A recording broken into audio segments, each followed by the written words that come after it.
Olá, meu segundo ano, tudo bem com vocês? Professor Guto aqui para mais uma aula de Geografia, a nossa aula de número 5 do segundo bimestre, né? Nessa aula, nós iremos abordar o tema da segregação socioespacial. A primeira coisa que nós precisamos entender é o que significa segregação. Segregação é segregar, é separar, né? Mas aí é separar de uma forma ruim, né? De uma forma pejorativa. Segregar é quando você separa as coisas querendo promover uma, né? E humilhar a outra, digamos assim, né? A segregação ela ocorre quando há uma separação ruim, né? Quando alguém determina alguma coisa e separa é, as coisas dessa forma arbitrária, né? Digamos assim. A gente vai entender melhor durante a aula, tá? Vocês já sabem que podem acessar o Facebook para me fazer qualquer tipo de pergunta e podem me perguntar também pela plataforma porque eu os irei responder. Vamos para a nossa aula então? Vamos lá. Segregação socioespacial. Toda cidade tem um espaço urbano fragmentado e com diferenciação em sua forma e função. Em muitas cidades, principalmente os grandes centros urbanos, existem diversos centros dentro de um mesmo espaço urbano: comerciais, industriais, de lazer, de moradia e etc. Dessa maneira, o espaço urbano vai se fragmentando cada vez mais. Como é que a gente pode entender esse primeiro trecho? Vamos tirar então como base aqui a cidade de Duque de Caxias, que é uma realidade para todos nós, né? Então, Duque de Caxias é uma cidade bem grande, né? E nós temos diversos pequenos centros ao longo de toda a cidade de Duque de Caxias. Então, por exemplo, nós temos o centro propriamente dito de Duque de Caxias, que se mistura ali, né, com a 25 de agosto, né, e a Paulicéia e Itatiaia, né, se misturam ali como um grande centro comercial, né, um aglomerado comercial. Partindo dali, a gente vai ter um outro centro com essas mesmas características na região do Gramacho, né? Saindo da região do Gramacho, a gente vai ter lá na grande briga entre Caxias e Belfor Roxo, que é o lote 15, né? Que na verdade pertence a Belfor Roxo. Depois só vamos ter esse grande centro, assim, com todas essas características, lá em Santa Cruz da Serra e, por fim, em Xerém, né? Então, assim, nós temos diversos pequenos centros ao longo de Duque de Caxias, né?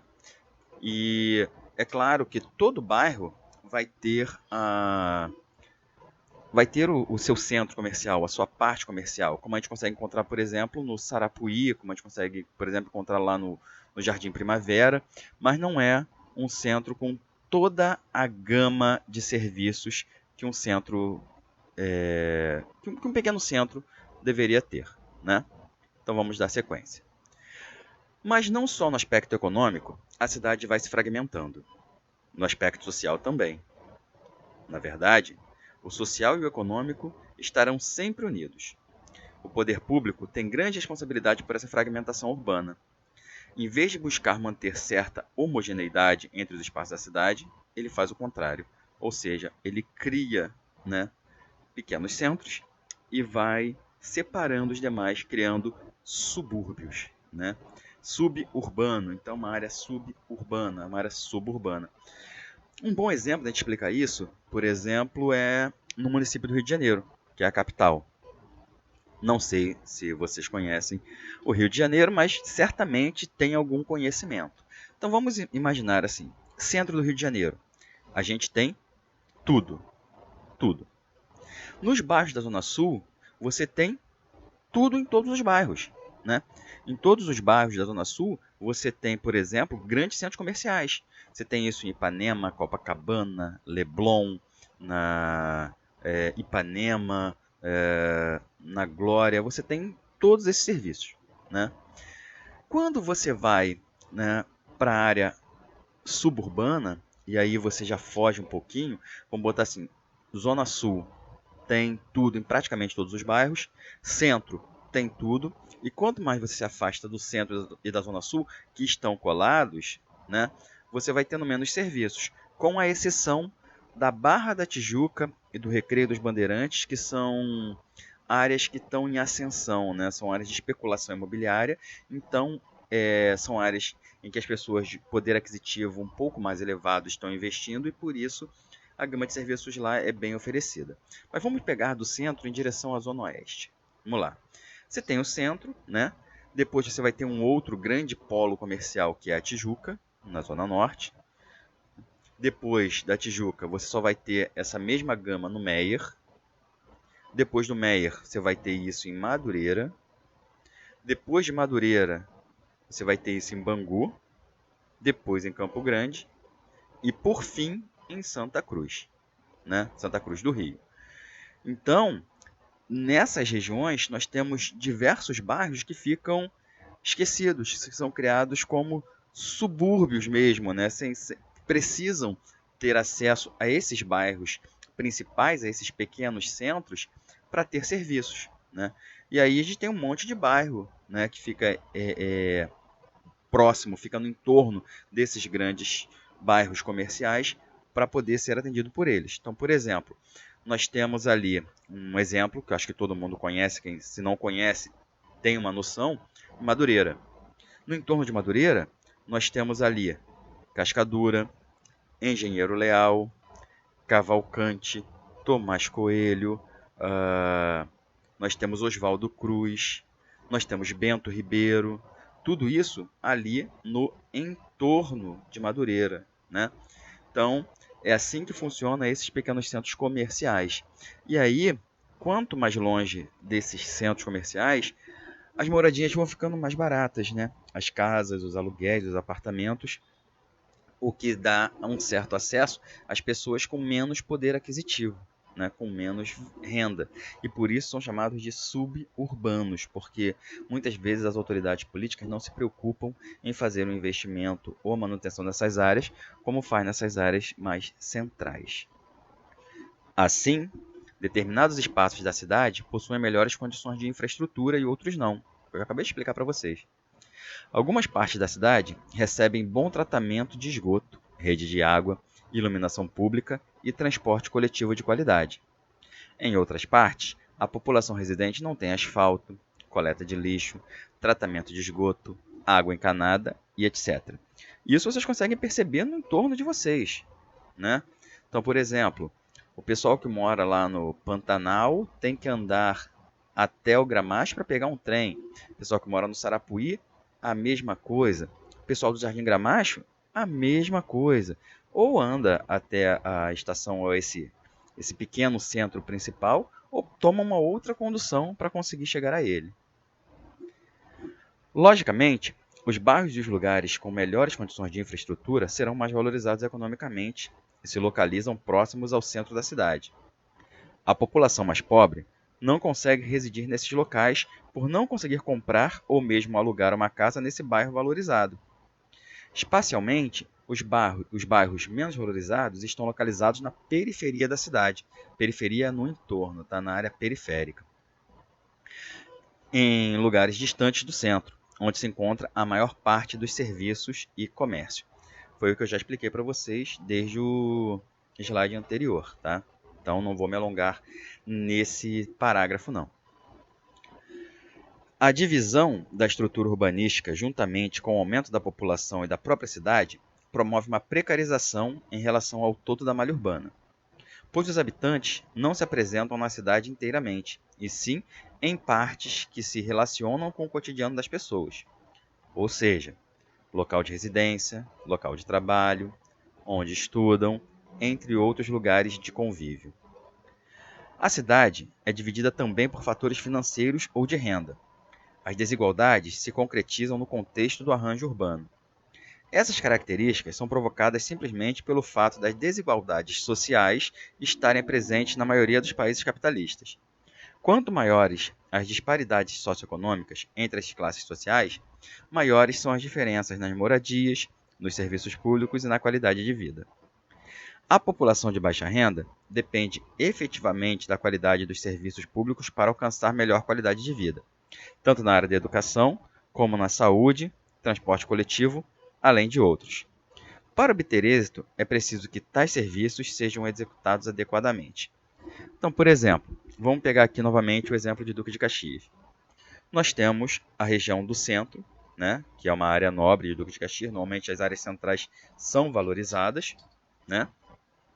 E temos no seu entorno automaticamente o Jardim 25 de Agosto, que é tido como a zona sul de Duque de Caxias, por assim dizer, né? Uma área de maior poder aquisitivo. Vamos pensar nos serviços, né? As clínicas particulares e hospitais particulares de Duque de Caxias estão todas, todas não, mas a grande maioria, concentrada nessa região. Nós temos o Caxias d'Or, nós temos a Santa Branca, nós temos o Daniel Lippe, nós temos o Mário Leone, né? Todos esses nessa área mais de maior poder aquisitivo. Por quê? Porque é para atender as pessoas que têm mais dinheiro. O fato é esse, né? E aí, os hospitais públicos são localizados nas regiões centrais para ter uma facilidade de acesso à população de mais baixa renda. Então, por exemplo, nós temos o Hospital Infantil, nós temos o Moacir do Carmo, que está ali numa área de fácil acesso, né? Nós temos, por exemplo, agora o Duque, que está sendo reaberto, que também é numa área mais central de Duque de Caxias, porque se faz necessário ter acesso às pessoas de mais baixa renda. Mas aí a gente vê a questão das escolas. Quantas escolas públicas nós temos no centro e na 25 de agosto? Dá para contar nos dedos, né? Dá para contar nos dedos, por quê? Porque o pessoal que mora nessa região, né, não faz muito uso dos serviços públicos, né?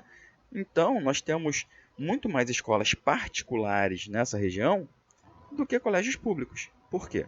Porque a população dessa região, ela, a grande maioria, né, faz uso dos serviços particulares e não dos serviços públicos.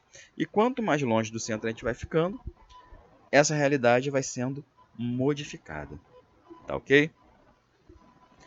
E além de ser obrigada a morar em lugares distantes, a população de baixa renda ainda sofre com a dificuldade de acesso a equipamentos públicos de lazer ou administrativos, tais como parques, áreas verdes, hospitais, escolas, creches, praças e etc.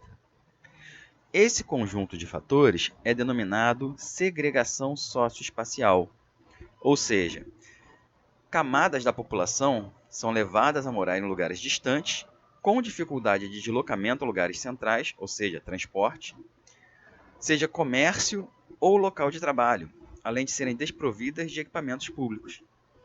A segregação vai estar ligada, portanto, ao uso e ao preço do solo urbano, fazendo com que a população de camadas sociais mais baixas more em lugares longínquos do centro. Assim, existe a dificuldade de acesso aos bens e serviços do espaço urbano. Aqui em Duque de Caxias, por exemplo, nós temos alguns bairros que são praticamente isolados do centro, onde você só tem uma forma de deslocamento, que seria o transporte viário, né? Seria ônibus, táxi ou carro. Um exemplo disso é, por exemplo, o bairro do Pilar, né? O bairro do Pilar, ele está ali, né? Tem a Avenida Presidente Tancredo não, Avenida Governador Leonel de Moura Brizola, que é a antiga Kennedy, né? Que corta esse bairro. Mas ali você praticamente não vê clínica, ali você praticamente não vê hospital, ali não tem delegacia, né? Agora estão começando a pipocar alguns comércios, principalmente nessa via principal, para atender a população que passa por ali. Conseguiram entender qual é a importância e o que é a segregação? Então, assim, quem mora na 25, por exemplo, tem acesso a toda uma gama de serviços com muita facilidade. Já quem mora nos bairros mais distantes não tem acesso a esse tipo de coisa. Então, por exemplo, cinema, teatro, por exemplo, casa de show, né?